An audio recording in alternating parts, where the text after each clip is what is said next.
کہ ہمارے ہاں ہوتا یہ ہے کہ جب کسی کا انتقال ہو جاتا ہے اور اس کے بعد میت تیار ہو جاتی ہے تو اس کے گھر والے سب کو بلاتے ہیں کہ آئیں اور میت کا چہرہ دیکھ لیں. اس میں مرد بھی ہوتے ہیں اور عورتیں بھی, اور ایسے ہی قبر میں ڈالنے کے بعد لوگ کہتے ہیں کہ جنہوں نے چہرہ نہیں دیکھا وہ دیکھ لیں. کیا یہ عمل کرنا سنت سے ثابت ہے؟ سب سے پہلے تو یہ سمجھ لیں کہ یہ سنت سے ثابت نہیں ہے,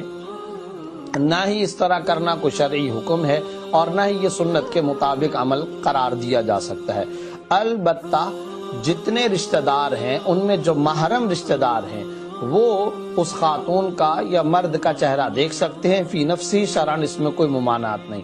اس میں بعض اوقات ہمارے معاشرے اور سماج کے اندر کچھ غلط قسم کی باتیں بھی رائج ہیں. مثلا یہ کہ اگر فرض کریں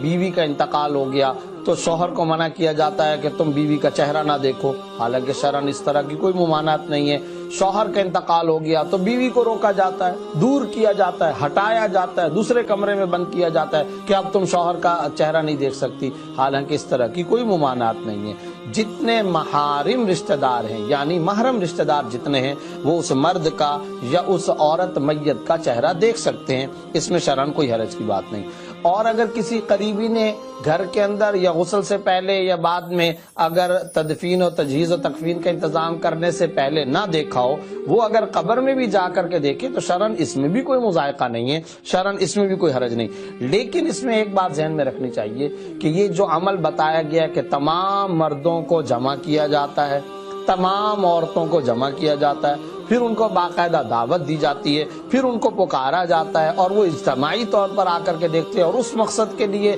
میت کو وہاں رکھا جاتا ہے یا کسی جگہ میت کو لا کر کے رکھا جاتا ہے, تو یہ عمل پسندیدہ نہیں ہے, یہ عمل مناسب نہیں ہے, اس سے احتراز کرنا چاہیے. ویسے ہی گھر کے اندر تجہیز و تکفین کے انتظام کرنے کے دوران میں, جبکہ تجہیز و تکفین کا بندوبست اور انتظام ہو رہا ہے, اس دوران میں اگر کوئی دیکھ لیتا ہے تو اس میں شرعن کوئی حرج نہیں. لیکن خالص اس مقصد کے لیے بلانا, اور وہ بھی اس صورت میں جبکہ کوئی عورت ہے اور نامحرموں کو چہرہ دکھانا, یہ تو بالکل ہی ناجائز ہے, بالکل خلاف شریعت ہے. یا کوئی مرد ہے اور نامحرم عورتیں جمع ہو کر کے اس کے چہرے کو آ کر کے دیکھیں, یہ بھی ناجائز ہے. اس سے احتراز کرنا چاہیے, اس سے احتراز کرنا ضروری ہے. اس کے علاوہ محارم رشتہ دار جہاں تک ہیں, محرم رشتہ دار, ان کا دیکھنا اس میں شرعن کوئی مذائقہ اور کوئی